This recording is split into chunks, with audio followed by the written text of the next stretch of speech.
Fancy garment and kids mall, Ayesha Nagar police station के सामने, हजारखोली, मालेगांव।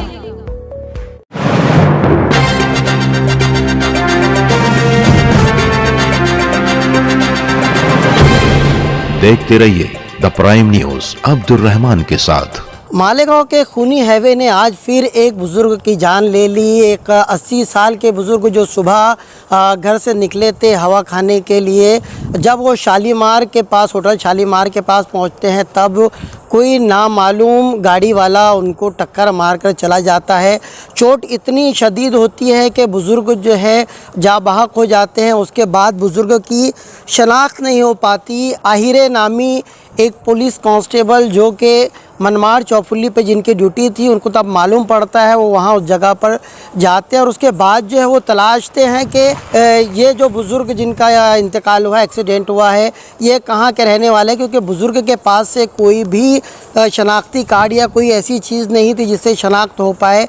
तो वो पूरा दिन भर जो है उन्होंने आहिरे नामी जो कांस्टेबल है उन्होंने शनाख्त में लगाया, मगर उन बुज़ुर्ग की जो है वो शनाख्त नहीं हो पाई। उसके बाद उन्होंने मालेगांव के जो सोशल वर्कर्स हैं उनसे रब्ता कायम किया। तब ज़िया मुस्कान के ज़रिए वो पोस्ट अलग अलग व्हाट्सएप ग्रुप पर वायरल हुई। तब पता चला कि वो जो बुज़ुर्ग हैं वो बुज़ुर्ग मालेगांव शहर के मशहूर वेलकम मास्टर के वालिद साहब हैं। उनकी शनाख्त हकीम नूर मोहम्मद के नाम से हो गई है। बड़े पुराने हकीम हैं और उनको डॉक्टर ने मशवरा दिया था, कुछ बीमारी उनको लाहक हो गई थी। डॉक्टर ने मशवरा दिया था कि सुबह शाम जो है वो ताज़ा हवा के लिए वो थोड़ा सा बाहर निकले। उसी गरज से गए थे, मगर आज जब उस गरज से सुबह 8 बजे निकले तो तकरीबन 10 बजे के आसपास मौत ने उन्हें जा लिया। कब तक आखिर इस तरीके से हाईवे अथॉरिटी अनदेखी करता रहेगा? कब तक मालेगांव शहर वासियों की जान इस तरीके से जो है वो तल्फ होती रहेगी, ज़ाय होती रहेगी? क्या प्रशासन की आग जो है वो खुलती नहीं है? इतनी रोज़ाना देख रहे हैं हम, हर 1-2 दिन के बाद किसी न किसी की जान जाती है। मालेगांव शहर अपनी जानों की कुर्बानियाँ दे रहे हैं, मगर यहाँ पर ना सियासी एतबार से जो बड़े बड़े दावे कर रहे हैं कि बड़े बड़े फ़ंड की बात करते हैं, उनके ज़रिए भी सिर्फ खोखले दावे किए जा रहे हैं। हाईवे अथॉरिटी जो भारी टैक्सेस, टूल टैक्सेस लेती है गाड़ियों से, उसके बाद हाईवे पर जो इंतज़ामात होना चाहिए वो इंतज़ामात हाईवे पे वो ना देते हुए वो सिर्फ पैसा कमाने का ज़रिया है। उनके लिए ज़िंदगी किसी की कोई मायने नहीं रखती, उनके लिए सिर्फ जो है पैसा मानी रख रहा है। और कहीं ना कहीं से हर बार बलि सिर्फ मालेगांव शहर वासियों की दी जा रही है, हर बार बलि सिर्फ मालेगांव शहर के रहने वालों को दी जा रही है। ना यहाँ पर स्पीड ब्रेकर लगाए जा रहे हैं, ना हाई मास्ट है। जहाँ स्पीड ब्रेकर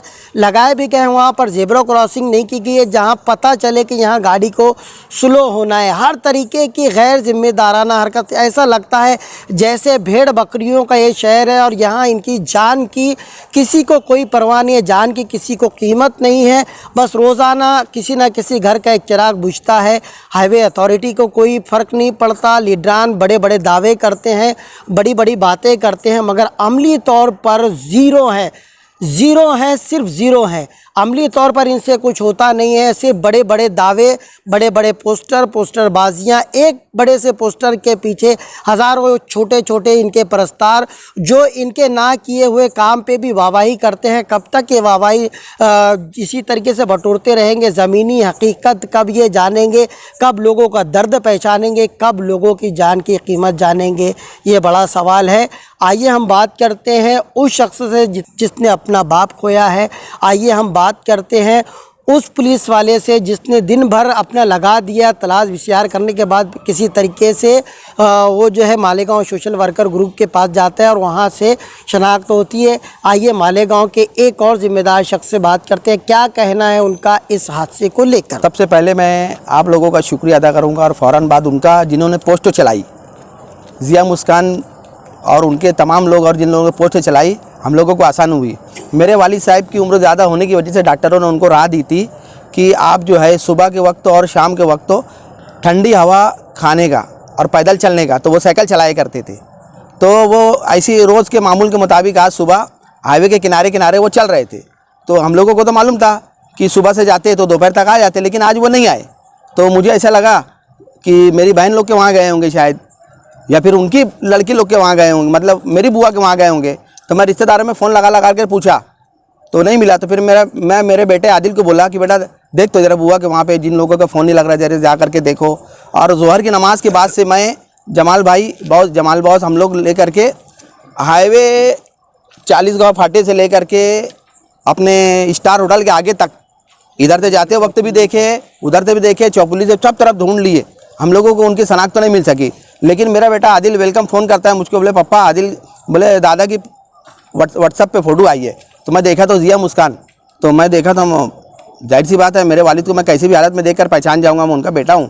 तो मैं जिया मुस्कान का शुक्रिया अदा किया और उसको बोला कि आगे पोस्टो मत चलाओ, ये मेरे वालिद साहब ही है।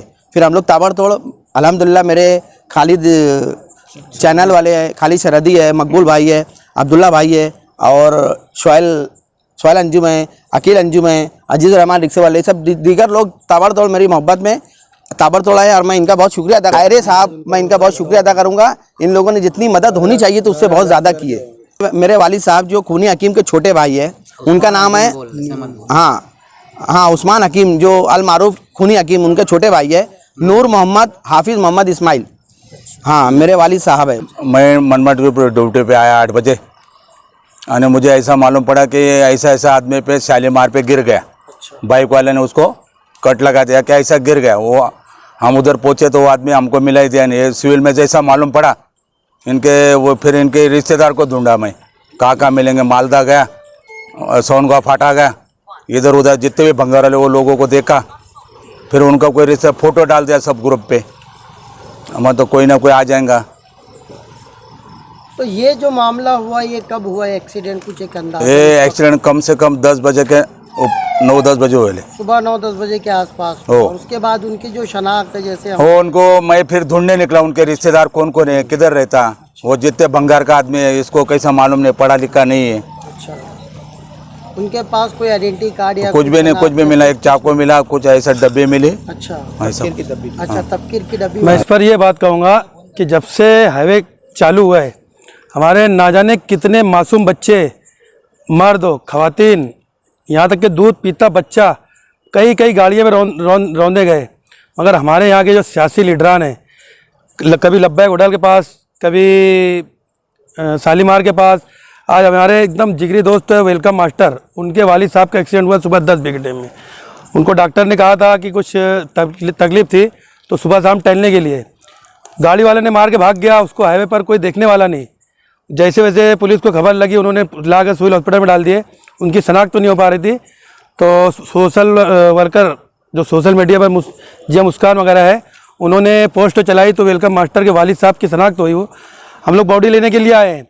मगर मैं भी यही कहना चाहता हूँ कि कब तक मुफ्ती साहब बोलते 165 करोड़ मैं लाया, सुभाष भामरे बोलता है 165 करोड़ मैं लाया, दूसरे लोग बोलते हम लाए, तो कब तक ये खाली पैसा गिनती ही करते रहेंगे? हमारे मालेगांव की आवाम बस ऐसी जान देते रहेगी। ये लोग अपनी सियासी रोटियां खाली सेक रहे हैं और कोई काम काज हो नहीं रहे। आए दिन एक्सीडेंट हो रहा है, कोई बेवा हो रही है औरतें, कोई बच्चे यतीम हो रहे हैं, कोई मासूम बच्चे खुद रौंदे चले जा रहे हैं, मगर इनको कोई फिक्र नहीं है। कब तक होगा? हम भी सरकार से, अपने प्रशासन से, जिम्मेदारों से गुजारिश करते हैं कि ये कुछ भी उसका हल करे और क्या नाम है एक्सीडेंट होना बंद हो। उसके कोई जिम्मेदारी लेने तैयार नहीं है। आज हमारे वेलकम मास्टर के वालिद साहब हैं, कल कोई है, कोई परसों है। ऐसे कब तक लोग यतीम होंगे, कब तक लोग बेवा होंगे, कब तक लोग बच्चे सर से, उनके वालिद का सर से हाथ हट गया, उसका जिम्मेदार कौन? सियासी लीडरान 165 करोड़, 146 करोड़, 145 करोड़, हर कोई अपना अपना फूल हार कर रहा है, सेक रहा है, मगर इनकी कोई जिम्मेदारी लेगा, इनका कोई पुरसान हल होगा? वही हाल अभी कुछ दिन पहले हमारे कुसुम्बा रोड के पास हुआ एक एक्सीडेंट। एक बुजुर्ग आदमी, वो जा रहे थे साइकिल पे, वो एक्सीडेंट ट्रक के नीचे आके मर गए। उनका बेचारे का घर वालों क्या हालचाल है? ये ऐसे ही जान चली जा रही है, इसका कोई रेख देख नहीं है, कुछ नहीं है। ना कि ट्रैफिक का निज़ाम वहाँ पर सही रहता है। ट्रैफिक का निज़ाम भी कम से कम सही हो, ब्रेकर हो, सिंगल हो, तो कम से कम आदमी लिमिट में जाए आए कुछ हो। तो ये प्रशासन पुलिस वालों की भी जिम्मेदारी है कि वहाँ पर उसको निज़ाम सही रखा जाए।